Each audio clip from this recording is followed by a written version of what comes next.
According to cloud. 3, 2, 1. Okay. Oh, and there it is. All right. Good morning, everyone. Welcome to what may be and likely is going to be the last ad hoc meeting of the 15-01 ad hoc, working on Department General Order on Community Policing. It is May 14th, 2022, 10:02 a.m. Thank you all for being here. I'm excited to sort of put the finishing touches on this DGO. Let's see. So I have sent everyone multiple versions this week and last week. I apologize for all the emails, but what I have up on the screen is what is the most recent draft of what we have worked on, including some suggestions that Jose gave us. I think it was about 3 days ago that I incorporated and sent Thursday night.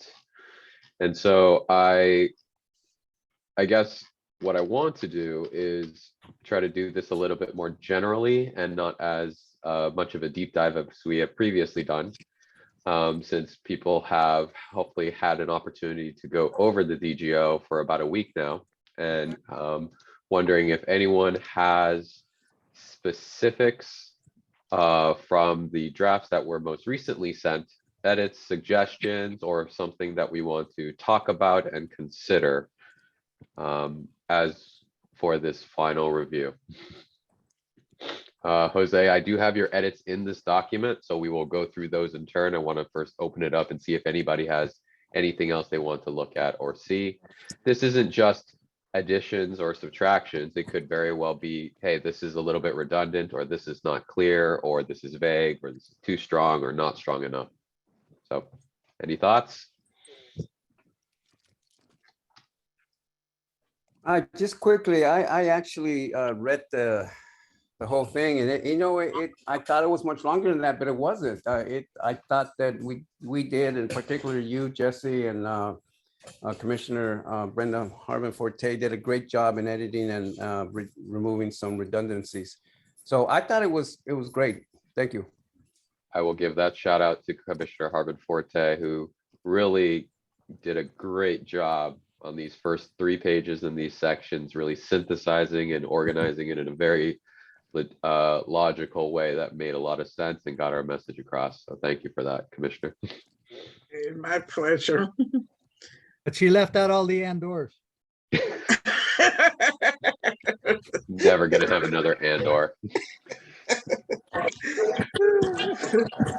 All right, anybody else?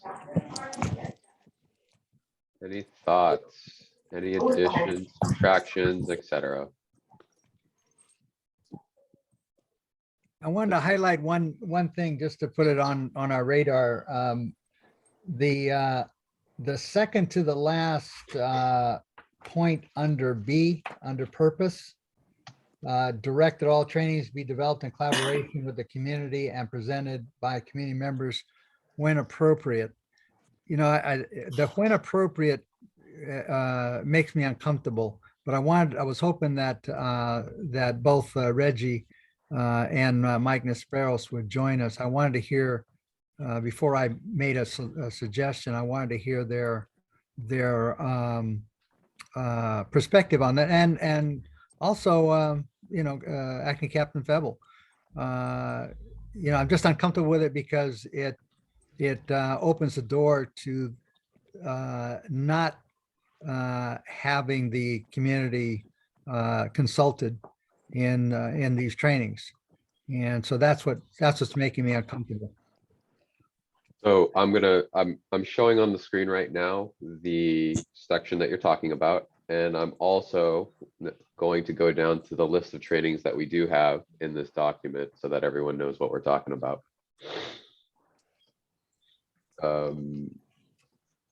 Mike, I see that we also have acting, sorry, I'm never good with the ranks, acting Lieutenant Johnson on the call and acting Captain Fable on the call. Anyone have thoughts about the when appropriate?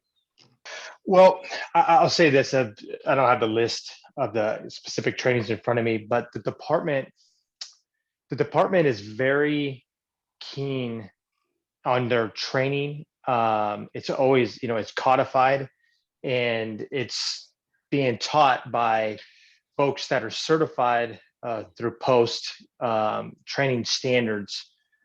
So I think the when appropriate is important, because if you just codify it as the community always has to be involved, I don't think we can conduct a lot of the training, because the training has to be specific and approved through our training division through post. But if you want to say, hey, we just want to have a general training with the community, that's not necessarily policy, but we think that it would be beneficial for the CRO to attend, you allow yourself a ton of elasticity in what we can engage in, because the other way around, it's going to have to go through the training division every time, which is a big deal. Can you think of any training? So in this list, we have an A through S list. I know that some of them are already trainings that are done by OPD, but I'm looking at some here that kind of seem like they are very specific to police. I see search warrants, undercover and crime reduction operations. You custom got it. Yeah, notifications, things those like those that. are very, very, very department oriented, and even some of it, like even our undercover operations, right? Like there's specifics in there that we are not allowed to share with the community for our safety. Sure. So my question, I suppose, is we do have this list here. It's A to S. It's that's what, like 18 or 19. I maybe less. But are there specific trainings that cannot have community members involved that you can think of that your CROs are receiving? Let me take a brief look here. I have half the list up on the screen, and the reason why I have half it sort of goes So over a like page. crisis intervention is that's handled by a different entity within OPD. We have very specific subject matter experts who handle that. That's kind of outside CROs. Community harm topics is a good one to have the community involved. Harm reduction principles, that's another good one. Alternatives to enforcement incarceration, that's more district attorney stuff, right? Restorative justice, great one for the community. De-escalation, that's very specific to department training and standards. Very, very specific. Search warrants, very specific again. Undercover operations. That custom notifications is handled exclusively by DVP.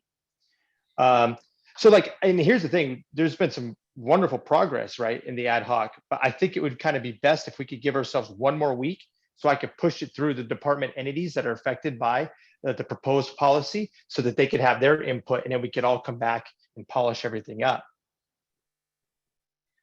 I think Can we I, will- can I, Go ahead.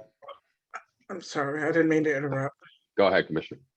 Let me ask, we have a safety, we have the language when appropriate. Maybe we change it to when permissible or something. And then that way, if it's permissible to have the community participate in the training, then they participate. But I do think, and one of the reasons too that I left in that when appropriate language was because I knew that there were some things that had to be presented by posts and stuff, or post certified people, and some specialty training.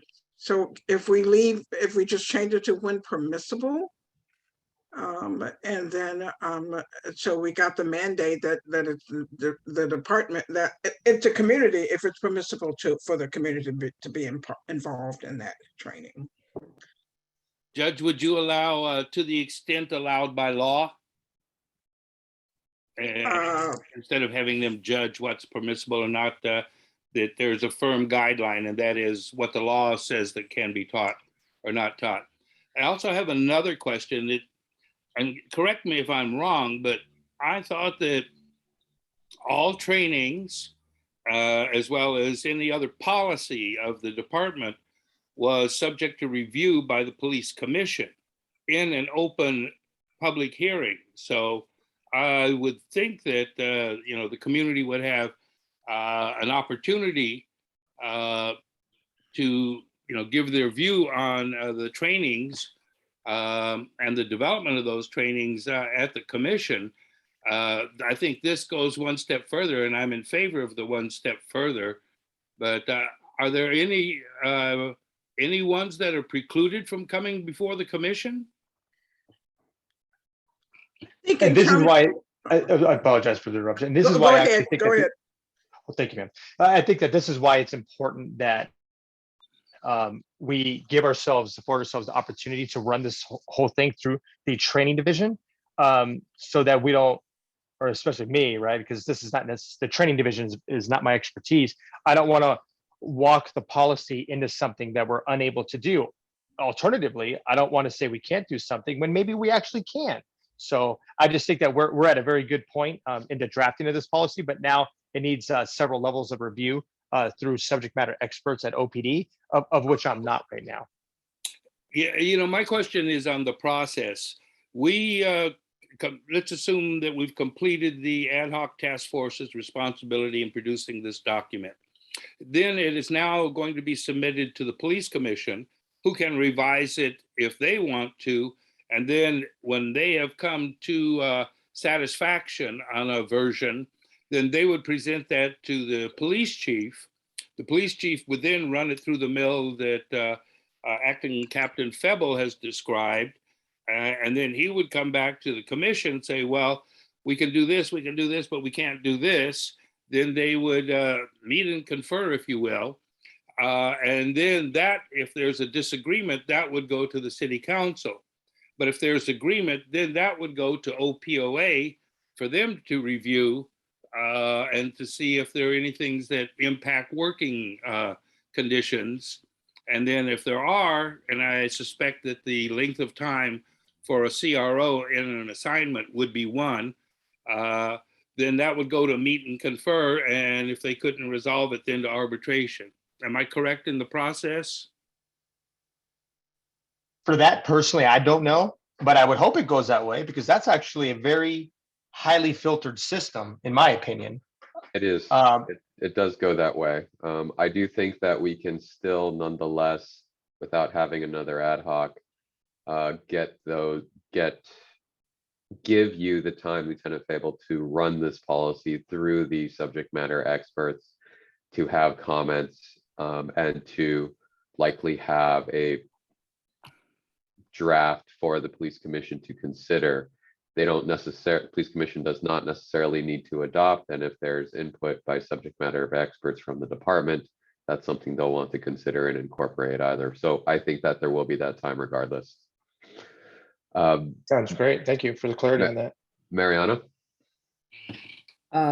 Yeah, so my concern here, I like the way Lieutenant Febo said, kind of go around this and when possible to have community involved in either participating or providing this kind of training, because the section where it has de-escalation, there's always new tactics, new approaches to this. Implicit bias, the same thing, and it may not be part of the manuals or formal trainings that OPD has agreed on. But if the CROs and this policy really establishes a concrete and real partnership with community, then community has a lot of input. And so my point is that if we can, so if there are some trainings, but they're not official, my concern is how officially will it be implemented, or how serious will this kind of training be taken by the department if it's not part of the official kind of a training? Am I clear on that? It sounds like if it's not official, they'll do it. They'll find a way to to get it there, but implementation may not be as serious. Thank you. Let me just comment on my thoughts in my hesitation and my lack of comfort. Where I'm going with at least in my own mind, with the intent of having the community involved in the training. And that's putting aside for the moment whatever policy there is in terms of the training division of OPD. Where I'm going with my thought is that the community should have an integral effort, should be a part and part, should be accepted as a part and parcel, an entity unto itself in terms of the training of the CROs. In other words, it should be not just OPD that's doing the training. It should be the community doing the training as well. And that's what I wanted to see in the language, the intent coming across, that the community will be, and obviously there have to be some, some guidelines, for lack of a better word. There'll have to be, this is not just anybody off the street. So the thought behind my lack of comfort is I want to make sure that the community across the board is consulted on all trainings of CROs particularly, and not just that, but also be accepted as having an integral role in the development of the curriculum that is appropriate trainings that should be done by the community, as well as community members actually giving the training, doing the presentations. So I wanted to shift from just post-approved OPD training to post-approved OPD training and community training of the CROs. So again, it's a collaboration of the two, but the community having a very distinct role, an accepted role as a trainer of the CROs. Thank you. Omar? Omar. Yeah, I was gonna say, yeah. Hey, thanks. I just wanted to second that, what Mr. Dorado just said, and what others have said about having the community involved, because this is also a part of the SSOC's presentation during our joint meeting to City Council last December with the Police Commission, CPAB, and SSOC and City Council. This is one of the things that we mentioned in our Efficacy and Measures Z presentation about the lack of training for CROs and the lack of, transparency and involvement. And I know for a fact that at least a couple of City Council members also mentioned having concerns over the training just in general. I know that OPD did state that CROs and CRTs, or just CROs, I guess that's what we're talking about, had some sort of department-specific training, but everyone did have concerns over the lack of transparency, not having community members or commission involvement. So the more transparency, the better. That's all. Commissioner?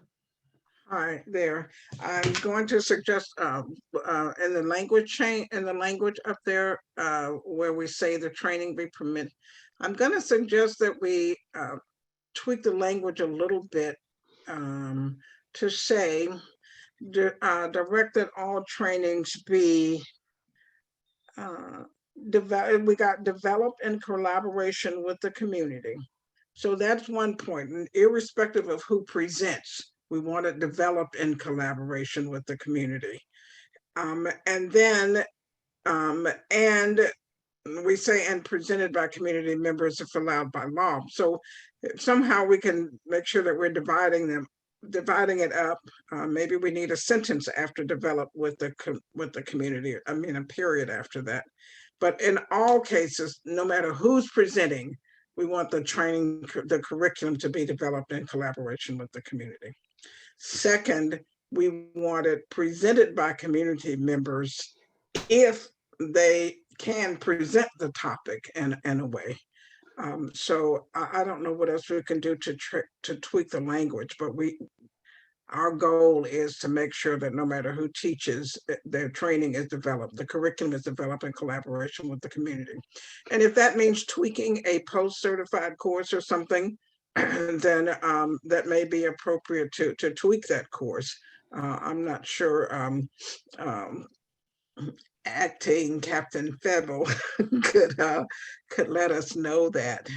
So what else can we say? We do know that we want the training developed, we want the curriculum developed, we want the community sitting at the table as things on some of these topics. And maybe they can't be at the table on search warrants. Maybe they can't be at the table even on what are the other ones you indicated? I'm just going to call you Captain Febble. What are the other ones that you indicated that Undercover. Undercover operations. undercover operations? So maybe they can't be at the table as you develop curriculum for that. So maybe I can try to, okay, so if we leave this as when allowed by law, and then we specifically make a carve out down below, because I think the concern is 1040, right? We're talking about evidence code 1040 and the privilege and security concerns. So when the department sorry for the people, law and lawyers in the room, that is an evidence code which specifically says the police, when asserting that privilege, can keep things secret or private for safety reasons, for tactical reasons, for whatever other reasons. If we have an exception for that, and if the department decides that of training might be under this particular provision, it does not need to be in collaboration with community and by community members. Yeah. Agree.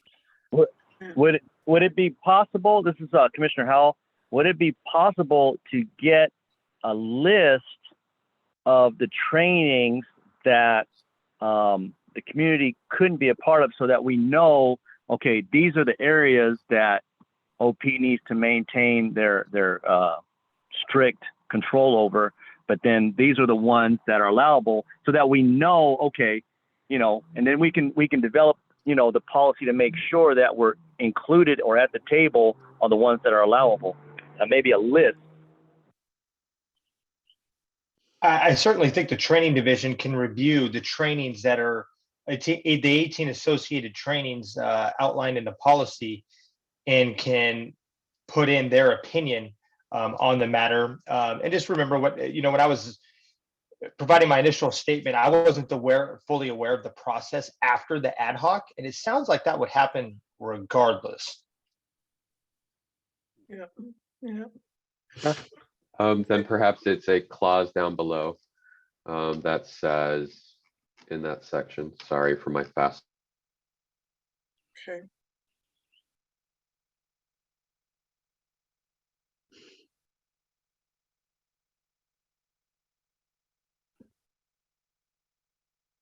That's the department.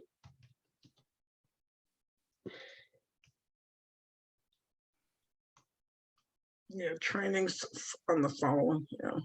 Shall identify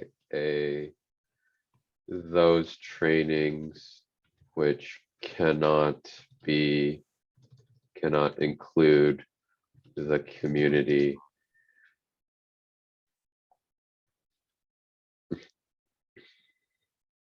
Right, identify and publish that list, something like that. Mhm. Jesse, I like that you mentioned 1040. Is it possible to add a bracket, CF evidence code 1040, so that people can have a reference if they want to look it up and see why these might not be allowed? There you go. Thank you, Pastor Jackie. So Jackie had a comment that said, she had a question. Based on published. Good morning. I think you may have just addressed it. I just think there needs to be something, and I think Mike may have addressed it, that specifies it is not arbitrary. So if it's going to be left to the department to identify those trainings that the community cannot be included in, that's based on something. And so perhaps it helps to reference that. So then there can't be any accusations of folks being arbitrary in what the community can take part in and not.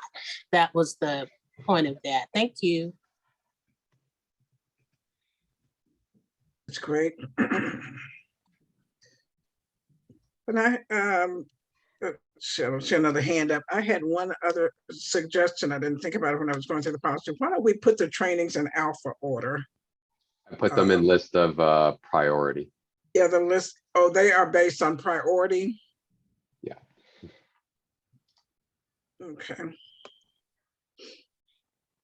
So this is wonderful. Great thoughts.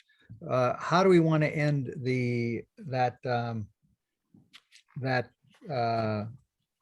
section where I was uncomfortable, where appropriate, when appropriate? End it with allowed by law? Will that cover all our thoughts? I certainly, I'm sorry, I certainly agree with Commissioner Armenforte in making that one thought that direct all trainings to be developed in collaboration with the community, period. Make that one thought. And then as another sentence or another bullet point, address the presentations by community members when allowed by law. I think allowed by law applies to both.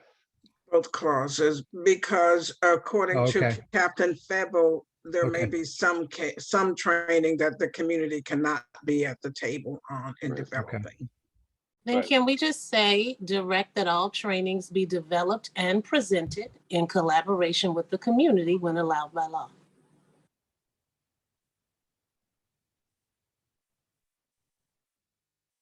I like it. Yeah, I mean, that takes care of it.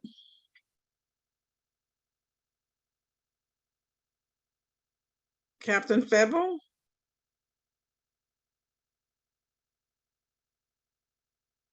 Any Sorry, thoughts?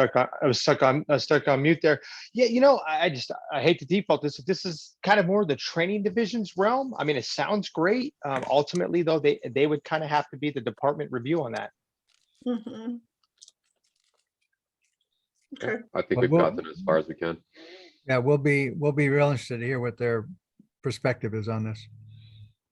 All right, let's see. So I'll run through the rest of Jose's suggested edits. So there was a section here, we're under community priorities, where it says community resource officers will take the lead versus should take the lead in taking neighborhood council priorities of a more serious nature through the SARA process. CRO will report back to the sponsoring neighborhood council at the completion of each step in the SARA process in real time. That tracks with what we have down below. And CROs will let neighborhood service coordinators take less serious neighborhood council priorities through the SARA process. I know that Mr. DeVries, Joe, had previously wanted it to be neighborhood council priorities of a criminal nature for CROs, and then of a non-criminal nature for neighborhood service coordinators. We previously had a discussion about how that may not capture exactly what we're getting at, because almost anything could be criminal. Thoughts about this particular change, from changing it from these three shoulds to a will? Let me see if I can get this all on one page.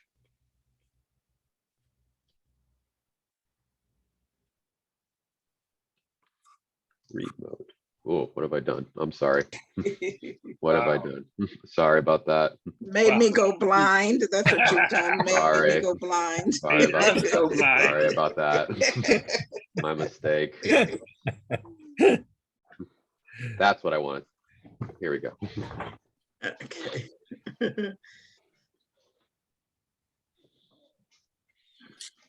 Jose, do you want to speak more about this? Yeah, just to be, my thought here was just to make this affirmative, that in fact, it's not a should, maybe, maybe not. It's that this will happen. And the one that's the most important to me is that middle one, that the CRO will report back to the sponsoring neighborhood council at the completion of each step in a SARA process in real time. That to me is the most important, but the rest of it is almost as important, and that is just making it a solid will. That there's no wishy-washy or wiggle room. This will take place in this. Hello. The Warriors won last night. Take care of that. Yes, they did. Okay, well, if I don't hear any strong objections, I'm going to accept changes. Well, here's the only thing, right? So, and I definitely see the desire for timely information. It's probably one of the most important things in any entity in the world, in business and professional and policing and everything, right? Real-time information is important. The challenge is that's a very broad definition. And then if we want to get into the fact, like we want information fast and now and quick, like our SARANet system is not really designed on that principle. Now, if we're saying in real time, like, okay, the CRO and the community have identified a project, right? And the CRO could say, okay, I've identified the project. I'm going to go through the scanning phase. That's probably going to take me 2 weeks. And then after they're done, they could send out an email to the NCs and say, okay, I'm done with my scanning phase. Cool. All right, what about my analysis phase, right? All right, that'll take another 2 weeks. And then when it's done, all right, I'm done with this part of the phase. That's realistic, right? What's not realistic is like, hey, this week I did this and this and this, and that week I did that and that and that. It's just, we have so much that we're tasked with. We have to be understanding what's that expectation of real time, right? We could certainly do real time in the SARANet process, but like putting out like a stat sheet, essentially what we used to do, a daily stat sheet or weekly stat sheet, you're going to find that to be very cumbersome and really turn off potential applicants to the CRO program. Yeah, let me respond to that. My thought is that in real time, in the sense that it's not a question of the next meeting. If it's done, then it gets reported on. And again, it doesn't have to be a doctoral dissertation. Just what did you see in the scan, for example? What kind of resource do you identify in the analysis stage, et cetera. But what the thought is here is that it will not be 2 or 3 months down the road. I'm saying 2 months because like in our meetings, our regular meetings are every other month. So if in fact, we would have to wait until our next regular meeting 2 months from now to get a report back on a scan, that is completely unrealistic. But if in fact it takes 2 or 3 or 4 weeks to do a really well done scan, that's fine. But when it's done, then we should get a report again in real time, not the next meeting. And that's what I wanted to avoid. So when it's done, that's what the intent is of putting in in real time. When it's done, get it to us. Yeah, I think that's very practical, and should actually have been the norm even prior to this ad hoc. I think that's totally reasonable. Dave, as soon as a portion of the SARA process is completed, then it should be forwarded to the associated NC stakeholders. I think that's definitely reasonable. I'm going to call that agreement and accept these changes. That's the way I saw it. So ruled, so ordered. Second. Thanks, Captain Febble. Appreciate it.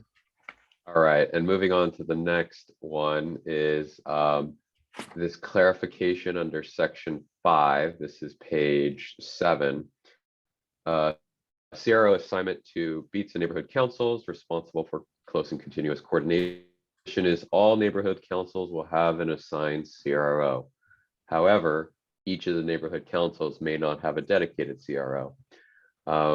And looking back on this, it did not seem necessarily clear that all neighborhood councils would have an assigned CRO. So it is the clarification.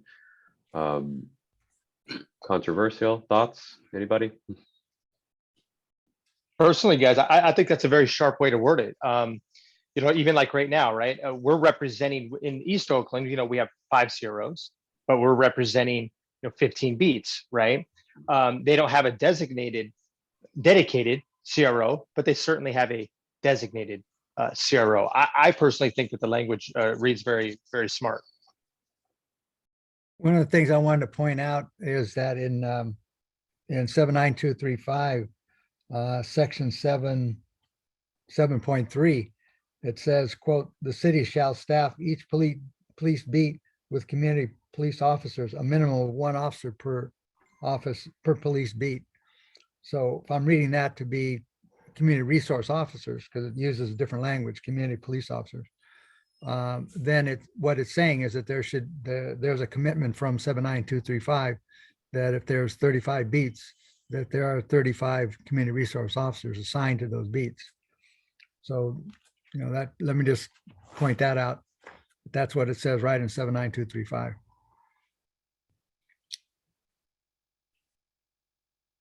Yeah, I think that the challenge, which we're all well aware of, is certainly Chief Armstrong really wants a CRO dedicated to each beat. He's it's his mission, community policing, connection with the department. He's done a wonderful job on, I think. But the situation with our staffing level is so dire right now. I mean, we were literally talking about a grant yesterday called a COPS grant to the tune of $2 million that the city could potentially get. And we were struggling with just figuring out how to even provide the basic staffing requirements to get that $2 million. And it was a very troubling discussion because that's a lot of money and it's a great opportunity for the city. And yet we were finding it very difficult to fulfill the staffing requirement, and that's going to continue. So I mean, this is just a challenging, I don't think a foreseeable scenario that we find ourselves in with this low staffing. I know the chief supports 35 beats, 35 CROs. The question we have to ask ourselves is it so practical that we can accomplish it that we would codify it in policy? We're in very unique times right now. So it also sounds like we're not necessarily in disagreement. This policy not only reflects sort of the goal of 79235 to have as many CROs as possible, and that each neighborhood council has an assigned CRO, but also provides for that practical reality of staffing or serious events, whatever it may be. So I don't think y'all are disagreeing necessarily, just that 79235 maybe strives us or pushes us to go a little further that we can't make right now. Anyone see differently? I agree. Let me just add real quick that without making this going off to something that really doesn't directly relate to what we're doing right now, and that is that I believe that there's going to be a report, hopefully soon, that'll come out that establishes that a third to a half of 911 calls are being dispatched, that police officers are being dispatched out to, are for non-violent and non-criminal incidents. So that's going to involve I think some real rethinking by OPD, and particularly around dispatch. So again, I just wanted to mention that without going off into a tangent about it, but it certainly will and should answer some of the questions about how we're going to staff, how OPD is going to staff going forward, and certainly in terms of the CROs. So anyhow, that's, stay tuned. That's coming down the pike. Omar? Yeah, no, I agree with what Mr. Dorado pointed out in 79235, and their OPD staffing is even designed like that, since there are 32 to 35 CROs, I believe, and 35 CRTs as well as 36 ceasefire specific officers. So I think that is, designed like that. So I think we should do it as designed. That's all. So I think we're in agreement around the wording. Yep. All Okay. right. Moving on to, I gotta figure out the language on this. That's the exceptions to community participation in training. Where is next? That was a technical thing, and that's the training part and presented. I think that's it, y'all. There was one Oh, other note, Jesse. Congrats on your promotion. Under that, following that list, and Brenda probably has the best sense of this, following the list on number 7 of the list of topics, there's a sentence that seems to me to be, seems to me to be redundant of what is previous. What do you think, Brenda?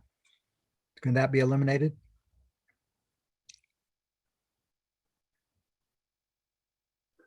So this is a shall, this All is right, I'm on something, mute. Which specific sentence, Jose? That it's the one, highlighted paragraph.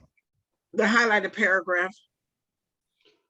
I remember pulling this out because we wanted to make sure that because we had the when allowable above, but Yeah. also had specific, these are the things we absolutely want community as a part of. okay. I know that some of these things are set up as post trainings. I think these are things that we, as community members, want community input on. And I think this may be something that needs to get figured out, not just excluded, but get figured out how that happens, even with the post mandated training. Okay, that's good enough for me. Leave it Yeah, in. and let me say, we actually want all of the topics to include community presenters or community-based organizations if they can be included. So, but I don't, yeah, so I don't, this says that in all circumstances, we want community presenters or community-based organizations involved. But we want that for every one of the things on the list, if it's permissible to do so. So I don't know, Jesse, you think it's making a different kind of point than what we're saying above, which is that they will include content and curriculum developed and presented by diverse community representatives and organizations. I mean, we already say that. My take on it, Judge, is that, we said it in the rewording above, but this just adds additional emphasis to certain particulars, and it's redundant to a degree, but I think it's a good redundancy because it says that this is a priority, and just want to repeat it just in case you didn't get it when we said it above. But I don't think that it negates what we said, that in all trainings, to the extent allowed by law, the community shall participate in the development and presentation. So I think we can say both.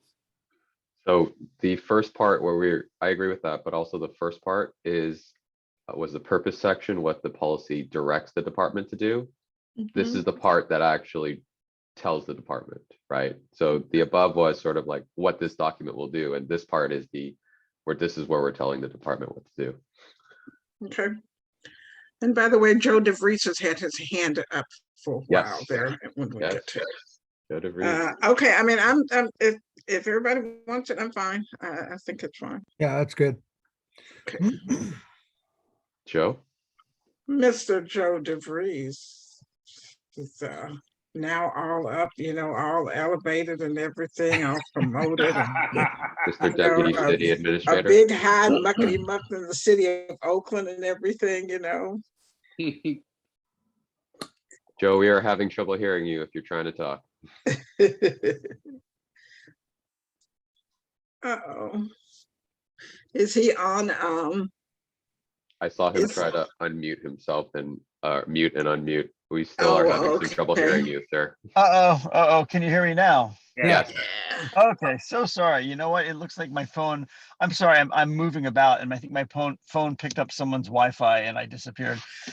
I just, I've been on listening for the past 40 minutes and I just wanted to add my thoughts. I think you guys have done a hell of a job. I think this thing is pretty much ready to go. And I also think that it's very ambitious, which I think it should be coming from you. And it makes perfect sense. I think also that in regard to the implementation and the vetting that it's going to go through next, I think that vetting is so important because you've got Captain Febble at the table really giving you insight, but he's a very forward progressive thinker. And I think that as the rest of the department, looks at this policy and it sinks in, I think we want to make sure that there's enough buy-in that it'll be more easy to implement. And so I think some of these portions that might be more challenging or may take more time, we just have to be really patient as long as the department's moving in the right direction. And I just wanted to share that. I can't stay on much longer, but I don't know if you guys had any specific questions for me, but I'm just excited this process is getting to the next step. Congratulations to you. Thank you. I'm really looking forward to pivoting and expanding our resilience work and connecting, our neighborhood councils even further to the rest of the city's landscape of issues to work on. So, we're going to be looking at, electrification and climate change and urban greening and using the neighborhood council structure to bring more people into those folds as well. So I'm really looking forward to my new role. Wow. Awesome. Andy. Can you, Joe, can you let us know at some point, what your job consists of so that we can figure out how we can plug in? Yeah, I mean, I will still be overseeing neighborhood services. I'll still be building nest teams. I'll be building them bigger and better. Quite frankly, that's why I got the job, because this particular role for deputy is the resilience work, and all of the city's sustainability work will be under my we're getting my support, I should say, starting in July. And so to me, the link is we're bringing more of the resources out to the neighborhoods in a more coordinated manner around resiliency, around disaster planning, around food security, all of those issues. So that's what I'll be doing, kind of more of what I've been talking about, and just hopefully I'll shake some of my old responsibilities, so I'll be more focused on this. Sounds great. Yeah, let us know, what the range will be. Particularly interested in disaster preparedness. Yeah. And how the neighborhood council's role citywide would figure into that. So anyhow, that I just want to make sure we knew what your job, the range of your job responsibilities, so we can figure out how to coordinate with you.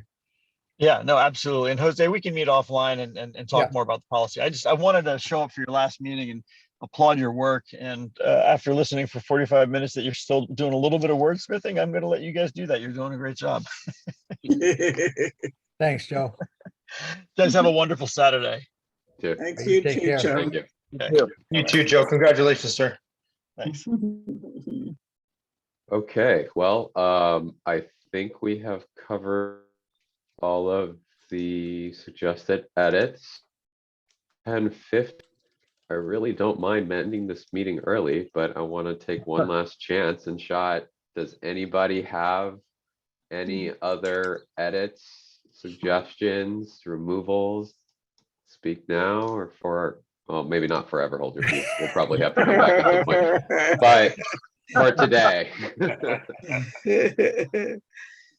This is really good. Can I just say that it has been a singular honor to work with everybody on this policy.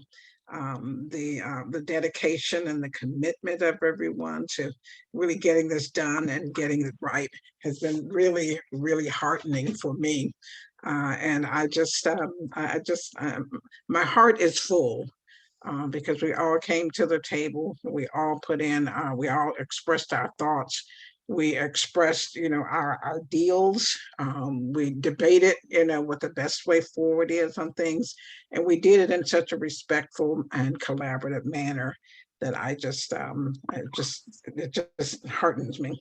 So I just would like to thank everybody for every for working with. It was a privilege to work with all of you on this, and I hope that you continue to be as involved in the work of the police commission as you have been on this one. And the department. Yep, absolutely. Mary, well said. Mariana? Yeah, I echo everything Commissioner Harbin Forte just said. I just want to make sure that if possible, in presentation to the police commission and anything after that, are we going to continue to collaborate, with those kind of advocacy efforts if need be? Because, this part, although it was, long and arduous, the next step, I think, is going to be difficult because, we have to sell this thing. I think that the police commission is a little bit easier, but then after that, so if need be, I would urge that any kind of collaboration with this group so that we can advocate properly, that, we still kind of stick together. Thank you. Very good. Absolutely. I do think that it's going to both come up at our next police commission meeting. There will be many meetings after that. I hope that you all will stay plugged in. We'll do our best to keep you informed about relevant dates and where those points of advocacy will be, so that we can all keep pushing this forward. Omar? Hey, yeah, no, I just want to echo everything that everyone else said. It's been an honor to work with you all, and thank you very much, Police Commission, for prioritizing this. I know Commissioner Dorado, back when he's on the Police Commission, have been spearheading this for a long time. I had heard him discuss this before, and this is a policy that originated in the SSOC, and CPAB put this policy together back in 2018. The police commission was only put into existence back in 2016. So I'm glad that it finally made it to your desk, and we're able to put this together, and hope we continue to collaborate. That's all. I may need your help with a little bit of the writing of the history on this. I'll reach out. Jose? Yeah, I just wanted to say, first of all, yeah, I can't express enough my appreciation to everybody that contributed to this policy, this draft. This is just huge, and I can't emphasize that enough and how much I appreciate it.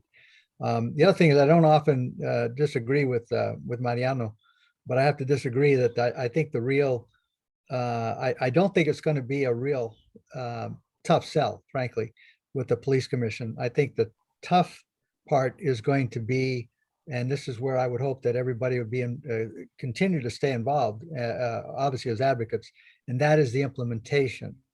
It's one thing to have policy on a piece of paper. It's another thing to actually get it implemented. So that's going to take some pushing. I don't think that can be sugarcoated. So it's a question of our pointing at the policy in specific times in specific ways and with a specific language, and tell folks this is what it says, and this is what you're supposed to be doing. This is what you have to do, because that's what it says. So that's, I think, is going to be the more difficult part. I'm actually looking forward to selling this to the police commission and or the city council, because I'm really so proud of this work that I really don't think it's going to be that difficult to get them to approve it. With obviously there'll be some edits, but I think we'll all eventually agree with it, with whatever they come up with. But I'm looking for, that's a part I'm looking forward to. And the advocacy, that too, but just going to be more, I think, more of a fight. I would like to also echo the comments of everyone and say it's been a real honor and pleasure to work with you guys, and thank you so much for allowing a Vallejo guy to participate. I would tell you this subject is near and dear to my heart. In 1991, at the direction of Mayor Elihu Harris, I wrote his public safety plan, and it centered around the creation of community policing in Oakland. And one thing that was specific and unique was the creation of neighborhood crime prevention councils. I like the idea of changing it to neighborhood councils, but my heart is very warm to see this, and thank you for allowing me to continue to participate and to work with you.